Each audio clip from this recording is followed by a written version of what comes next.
All right, I have that it's 9:30, and I know we're expecting more people, but that's fine. They can come in. We're very happy to have you here, and I am very respectful of your time. You're here with me from 9:30 to 10:30. So let's get started. You've come to a professional development. It's organized by Solved. It's part of the New York State TAIL Academy, which is Teaching Across Learning Environments, where we welcome you to consider a broader perspective, teaching and learning, applying best practices across multiple learning environments, in-person, remote, and hybrid. I just want you to know that you are being recorded today. This recording will be sent to you. So if you prefer to be off camera, we understand, but it's really helpful to our community, to me as your presenter, if I can see your wonderful smiling faces. So I also want you just take a moment to read our norms, and let me know if you have any questions. But you can count on me to start and end on time. And I ask all of us to be here now. So I know you have a list of things you have to do today, as do I. And it's easy to let our minds go there, but for an hour, let's make a commitment to be here together and take an increased stance. So let me just introduce myself quickly today. I'm Dr. Caroline Hopenwasser. I'm an instructional consultant for Solved. I have a degree in literacy, particular focus there, and I've been an educator for 20 plus years. Actually, I realized that it's 25 plus years now, so I need to update my slide. I just had my 50th birthday, and I was like, oh wait, I've been doing this more than 25 years now. Okay. So I spent that as a public teacher, a public school teacher, as well as a college professor who prepared people to be literacy specialists and public school teachers.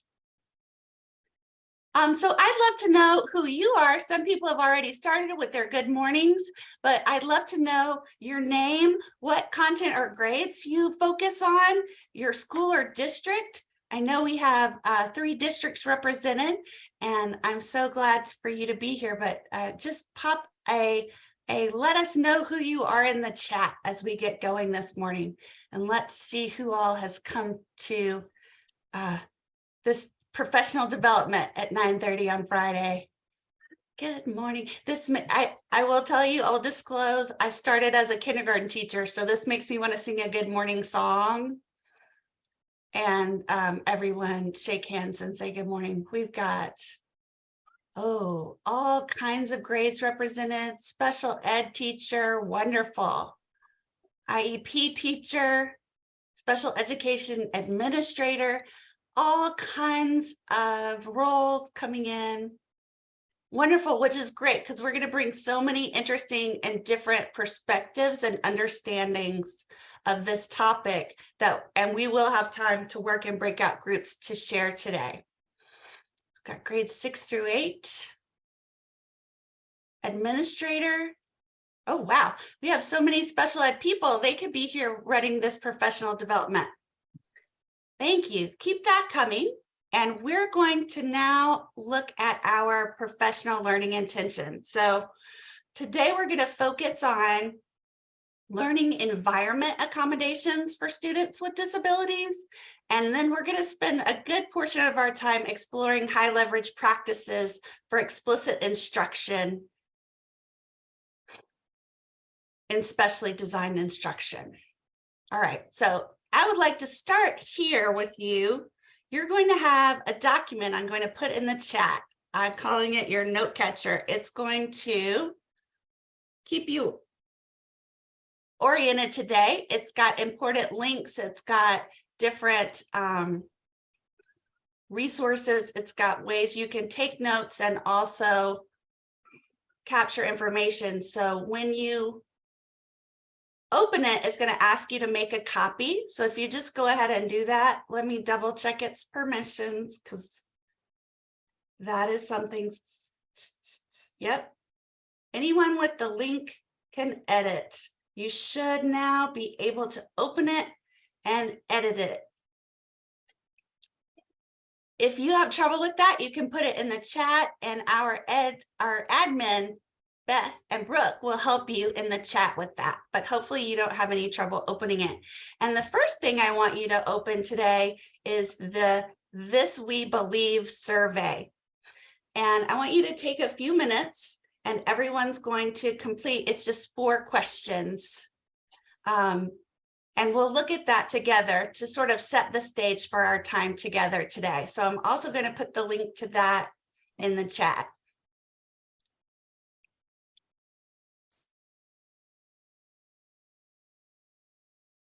So this is the link to our form.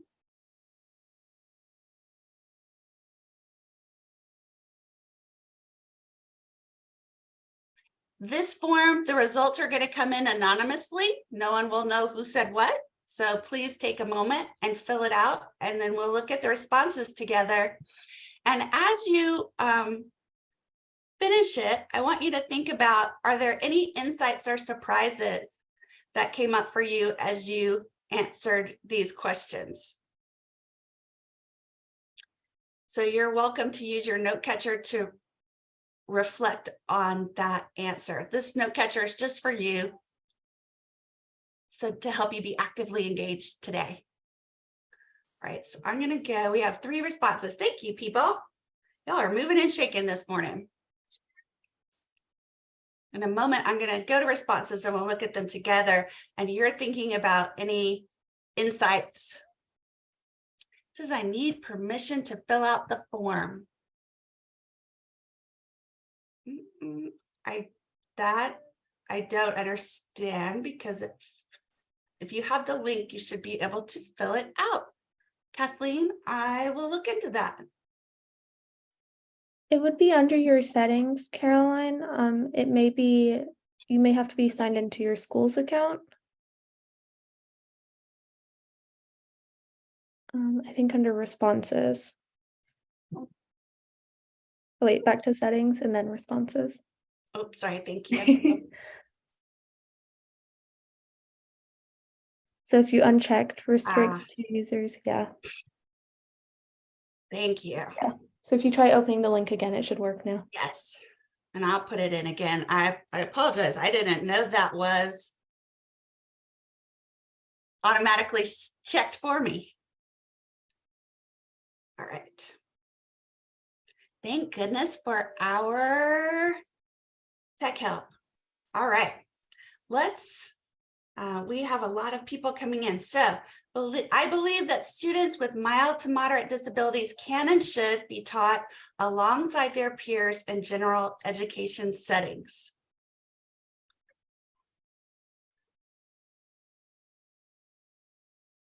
I feel like, hold on. I'm going to open this again so we can just see the questions. So we have 1 was strongly agree and 5 was strongly disagree. Strongly agree that they should, and we have a range. So we have students with mild to moderate disabilities can and should be taught alongside their peers. 11 of our participants, or 1 was strongly agree, but we have some in each of the categories. Let's look at 2. I feel I can effectively teach my students with mild to moderate learning disabilities. We have, again, a range, with the majority being people, yes, I strongly believe, but we also have people who have the feeling that they cannot, whether it's they do not have the resources or what that is. We can look into that and think about it. By learning new skills and trying new strategies, I can help all of my students learn. And so 15 people, 16 is going up, agree with that. And we still have some who think even with new skills and strategies, that's not a possibility. So let's see before we go to our last question, let's talk about that for a minute. As you fill out this form for yourself, and as you listened and looked at the results, what are some reflections you have on that, and were there any surprises, whether it's just about your personal response or it's about the responses overall. And you may either put those in the chat or you're welcome to come off mute and talk with me, and I would really love that because I've only had 1 cup of coffee today and I'm counting on you to help me out here. I can see some of you, so you're just because I'm sharing my screen, but I'd love it. You're welcome just to come off mute and talk.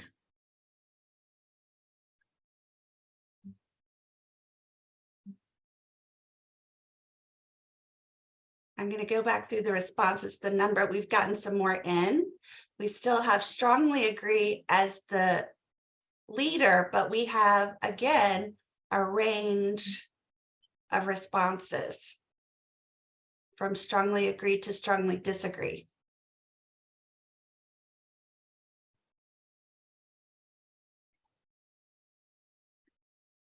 Reflections, thoughts, or surprises looking at these results.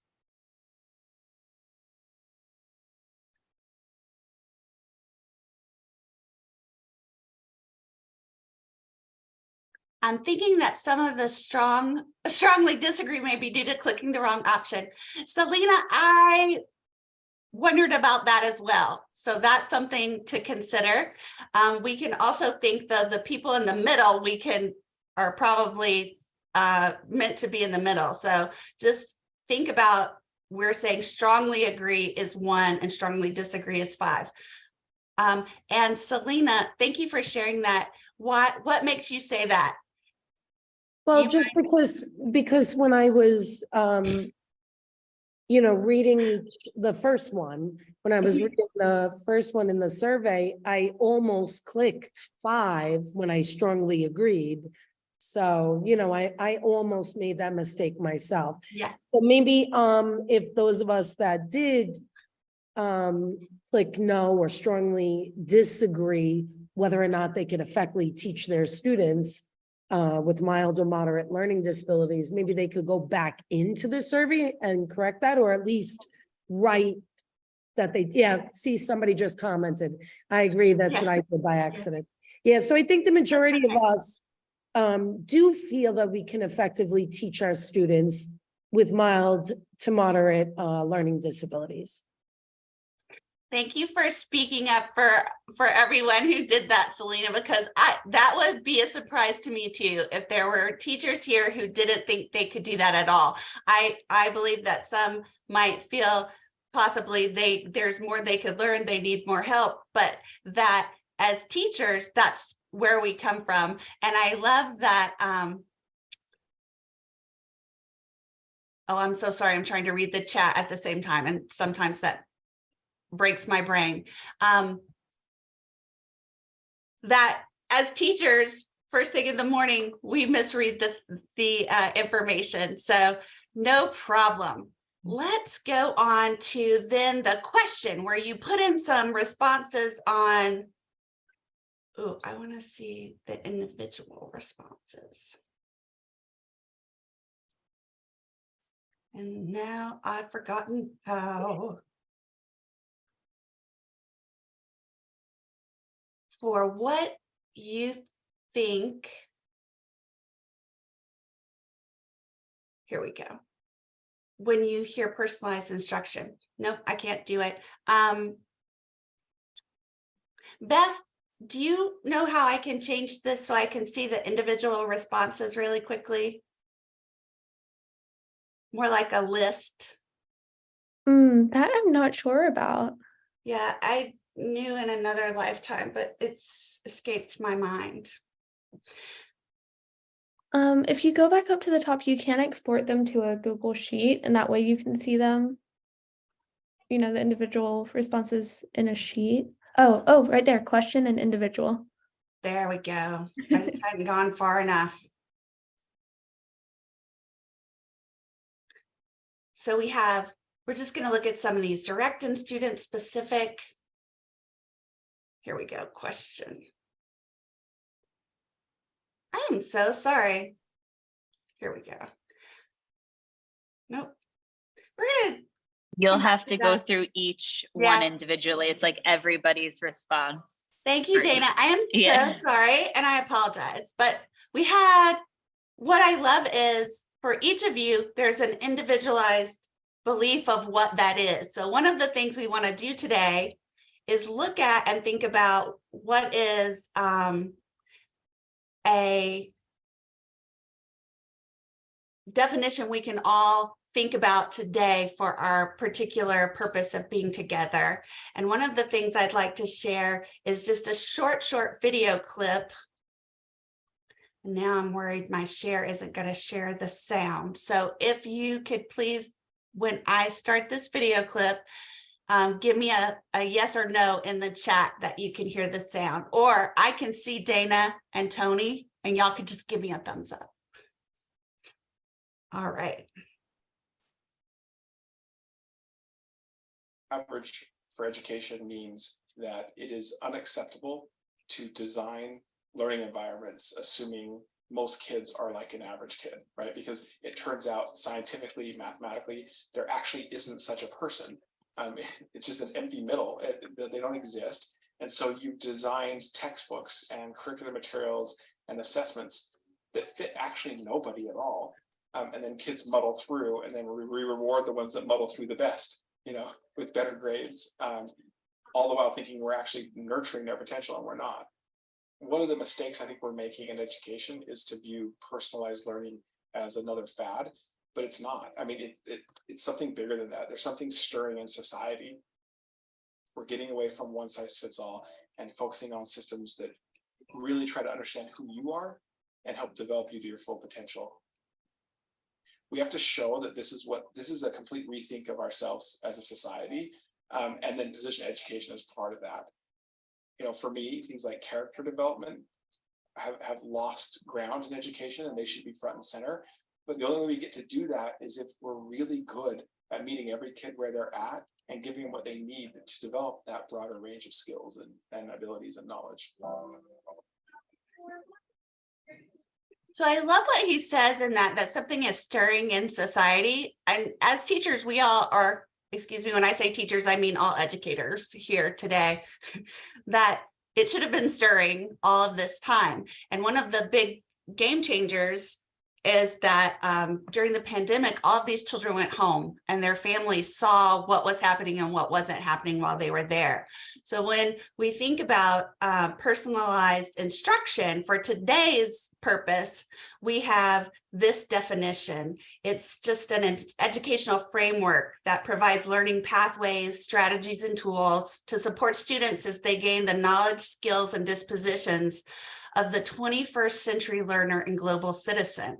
So we're thinking about not just the student here in our classroom, but this student as they go out afterwards into the world to be a global citizen. All right, my next question for you, and I'd love for you to answer this in the chat, is, are you familiar with the blueprint for improved results for students with disabilities? So have you heard of it? Have you used it, or no, this is your first view of it today? Take a minute to put yes or no in the chat. All right, thank you. Here we go. Let's make this big again. And make it big. No. All right, then take a moment right here. Oh, look at all the no's. Look at it. Oh, the yeses are up here. Good, good, good. All right, take a moment and let's look at this together. Heard of the different categories, but not as a blueprint. Well, you know, New York State education has made it into a blueprint, and it's their blueprint for improved results for students with disabilities. And we have the big categories you'd expect to see. And today we're going to really focus on the two with the gold stars. They're all super important. Today are our gold stars. Yolanda, we'll make sure you have access to the slides that have these important pieces that are helpful to you. Yes. So we're going to be thinking about specially designed instruction and linking that with research-based instruction. So specially designed instruction is just teachers design, provide, and assess the effectiveness of specially designed instruction to provide students with disabilities with access to participate and progress in general education curriculum, right? So we know that is not just a lofty goal, it is the law. It is our IEP is one of the ways that we are, that's our vehicle for this. So you have, depending on your job in the school, differing levels of interaction with the IEP, but it's the legal document that provides us with this specifically designed instruction. It's where people have come in and decided and clearly worked with all the people involved to plan for the student. And then your job as the teacher is to make that happen. And we know we have all of the ways we have to report on that to make sure it's happening. So that's one vehicle to make sure we're able to do that. And then we have others as well. So we have IEP accommodations as part of our specially designed instruction. We have IEP modifications as part of it. You can think of the working within a student's zone of proximal development as part of this. So you can also think of scaffolding supports as part of this. So there are many pieces that come into play that as a teacher, you're already using at different levels to help students and create specially designed instruction. And probably what you're thinking right now is, I'm trying to do that for everyone, whether they have an IEP or they're identified or not. And that is absolutely true. It's just that when we think about students with disabilities, we have these legal components that we have to make sure we're addressing. All of these things that we do are going to help everyone in our classroom as well. How is this different from differentiated instruction? That's a really great question, Stacy. So let's think about that. We have a lot of people who are special ed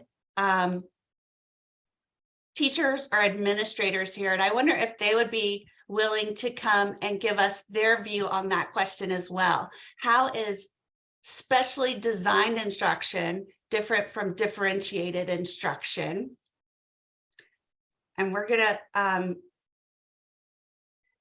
come back to that question as we look at the specifically designed instruction components, Stacy. So hold on to that. We're going to come back and think about it some more.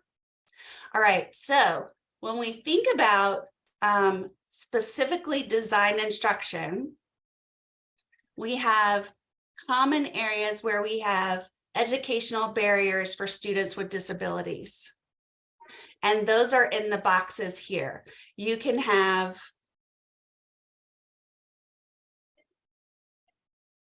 barriers to content through instruction, through the way the content is set up, through the materials you have for your learners, for the types of assessments you're using, and because due to the environment, the educational or learning environment. So today's presentation is designed to think about, in particular, the learning environment and barriers that you have encountered or might encounter for students with disabilities.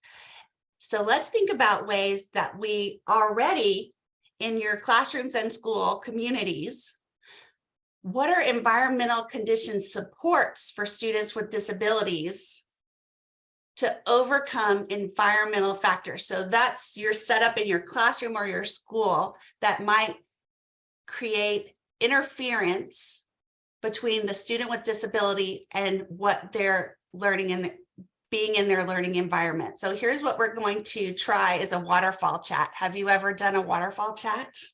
I love them. So you're going to type into your chat, but you're not going to press enter until I ask you to.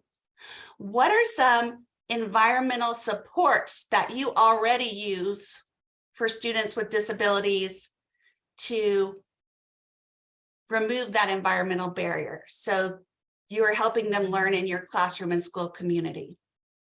So take a moment and think about what you're currently doing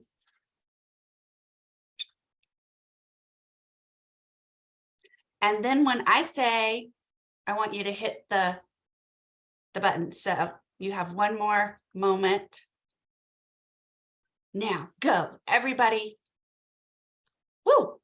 It's a waterfall. It's a waterfall. We've got flexible seating. We've got partitions. We've got visuals. I love all of you and your flexible seating, digital accommodations and modifications, visual aids, daily schedules, a study corral for students who are easily distracted. All right, so we have a lot of seating, a lot of small group, color coding. Ooh, I love color coding. All right, look at all of these ideas. Now, fidget and sensory toys, timers. Thank you. Now I'm going to go to another slide to think about the environment. And I want you to just read through these and see, oh, what did we use? What did we get in our waterfall chat? What did we not get in our waterfall chat? What else can we consider?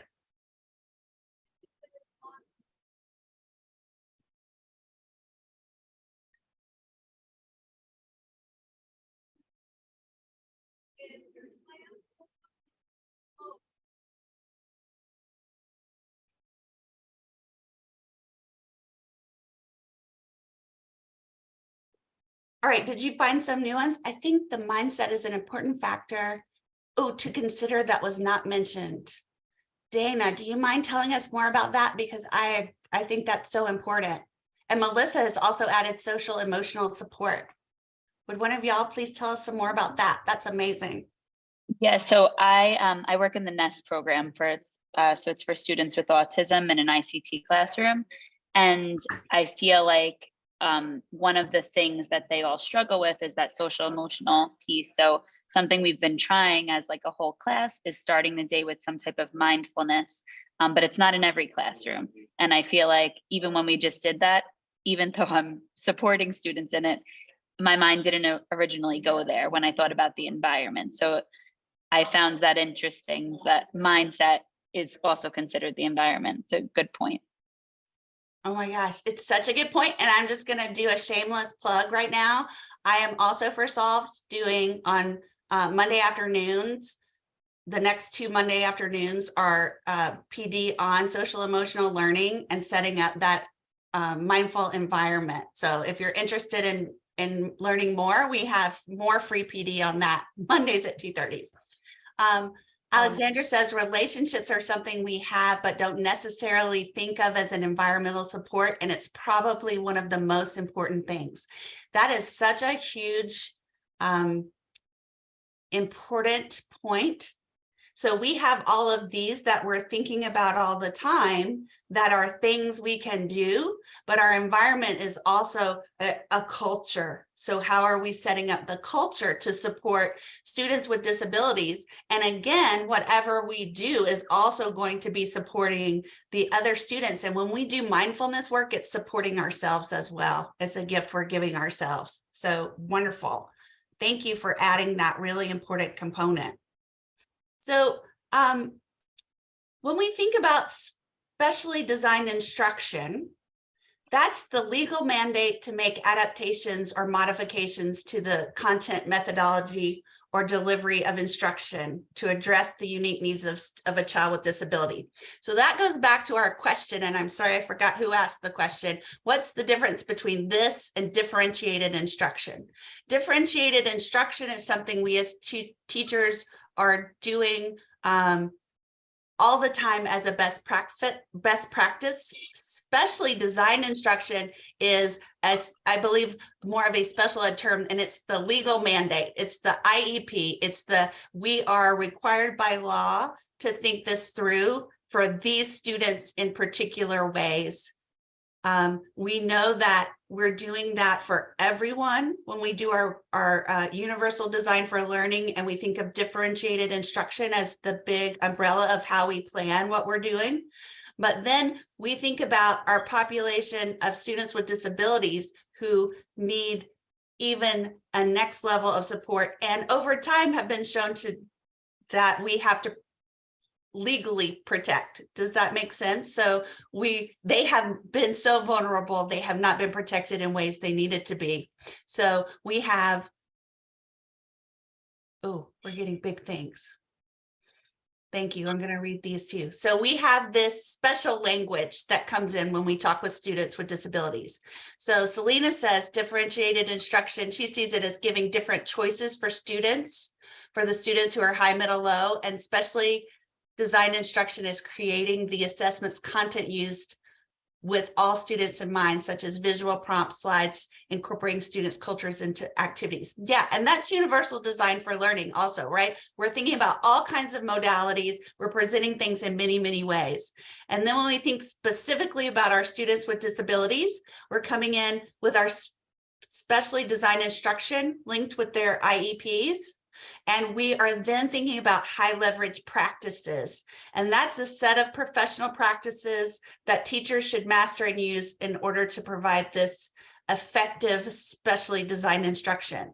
And that's what I want us to look at together now, are some of these high leverage practices. And if you think back to our blueprint, we had high leverage practices and research-based practices as our starred things. These high leverage practices are going to bring in specific research-based practices we can use. All right, so I want you to look on your note catcher right now. These are several high leverage practices that we have different levels of knowledge about as we come into this meeting. And we're going to have opportunities after this. We're going to do a self-assessment on how much we know about them. And then I'm going to give you time to access resources that have been brought together to specifically help you learn more about the ones you need to know more about. So I have a rating scale here where you can self-assess where you know it and use it to personalize instruction. You heard about it, but need to know more or have not heard about it. So just take a moment and read through these 12 practices. 1, 2, 3, 4, 5, 6, 7, 8. No, 8. I have 12 resources, 8 practices. Rate yourself on how well you know them. And then I'm going to talk to you about what we're going to do to improve your knowledge. You're going to decide on 1 or 2 of these you are going to interact with today.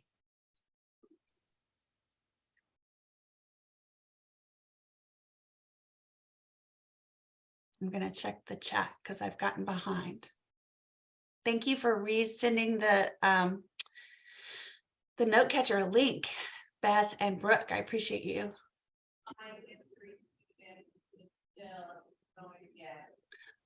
Oh, we have a lot of people talking more about, in particular, the environment piece of bringing in culture. Marina's saying they have an equity commitment statement added to their culture plan. We commit to applying best practices for supporting diverse and exceptional learners in the general and special education settings. So it's set up as the environment for their entire school community. Thank you for sharing that. All right, so you've rated yourself on this, and now here's what we're going to do. The next thing under that table on your note catcher is a choice board. So you're invited to explore any of the resources in the choice board below. Sorry, it's below on yours, based on your self-inventory. So I want to go back. These letters here correlate with the resources on your choice board. So if you said, I want to know more about the NICED blueprint for improved results, that's A on your choice board. If you want to learn more about learner variability, you go to F, specially designed instruction. There's 2 things, C and G. So it's just a roadmap for you. So here's what you're going to do. You're going to have about 10 minutes to individually explore and learn more about the topic of your choice. You have on, I'm going to go to your note catcher. You have a place for notes. So you can write down, what is my what, my so what, my now what, like what is my connection now, what am I going to do with it? And then you're going to have that to share when in 10 minutes I open breakout rooms. You'll be put in a breakout room randomly where other people have learned about other topics, and everyone will have the opportunity to share one of their big takeaways and then receive information from others.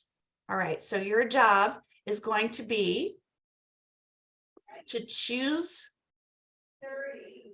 what practice you're going to use, go to your choice board, interact with that practice individually for about 10 minutes, taking notes, and then I will open breakout rooms for you.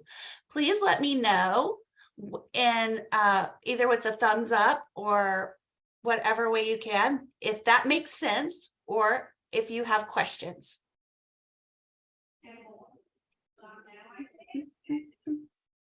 All right, then your job right now, and I'd love it if you just put in the chat real quick, just the letter of the resource you're going to be engaged with.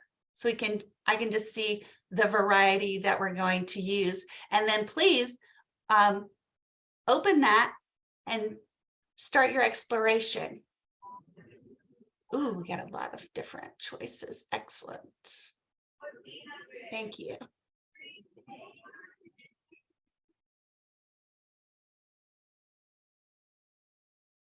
All right, I'm setting a timer right now for your exploration. And then when that goes off, we will move into breakout rooms.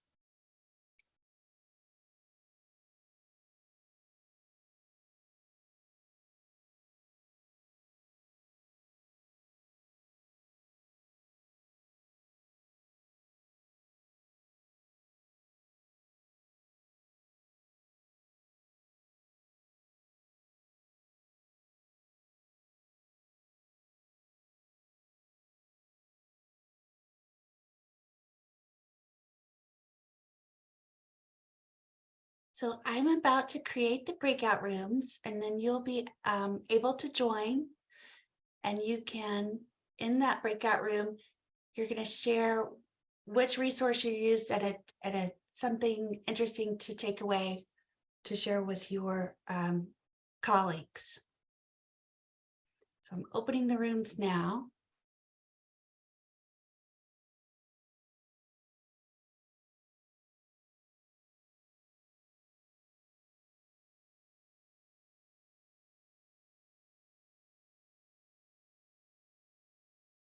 If you're having trouble, if you're still in the main room and you need help, please let us know.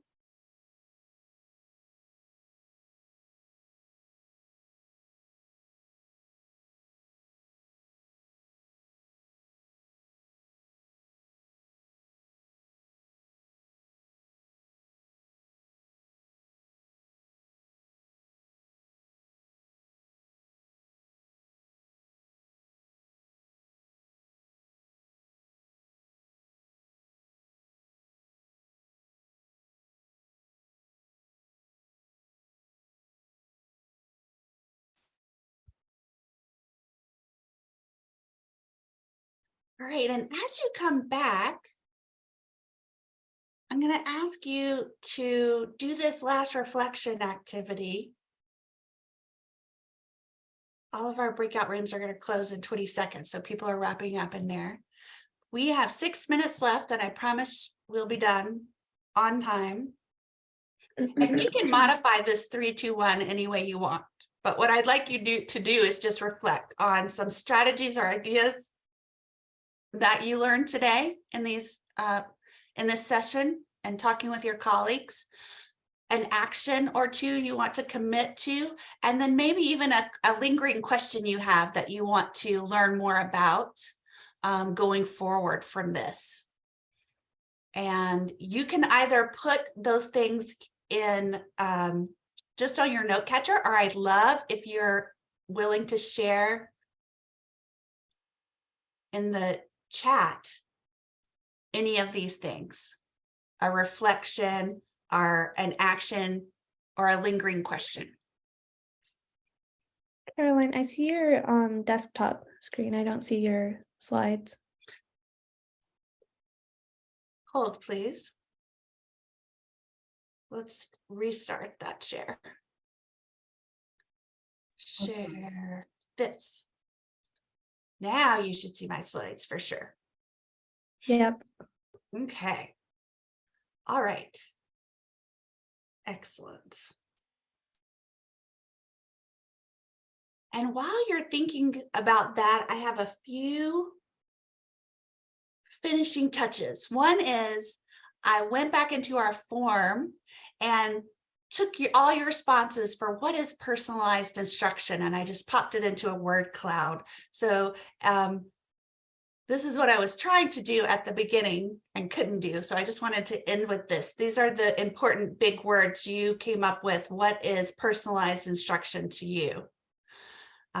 The next piece I want to share with you is we have two other in this series professional developments on student with disabilities, which I believe are set up to be shared with your districts. But you are here on supporting students with personalized instruction, and then we have multimodal instruction and resources for parents and teachers. And so on your note catcher, you have the link to the Solved website where you can register, and all of these are free. I also, for the people who are interested in having the slides, I add a link to the slides on your note catcher so you have that information. Yes, so the PowerPoint is on your note catcher already. And all of that information will also be sent to you in an email. Beth and Brooke are lovely people who put all of this together and send you the recording, and they'll send another link to the note catcher that will have these links as well. And the last thing I ask of you in the final few minutes we have here is to please fill out a feedback. And I'm going to stop sharing so that I can get to that link very quickly. Just a very short survey that helps us at Solved continue to improve for you. So when you have that form, please feel free to take your last 3 minutes to fill it out. I would also welcome in our last 3 minutes any reflections or ideas that came out of this from your breakout rooms. And after you have finished this form, where are the note catcher? Oh, they're at the top. There's a link at the top of the note catcher. 3 strategies: mapping out SDI into content, methodology, delivery of instruction. Awesome. Thank you for sharing, Dana.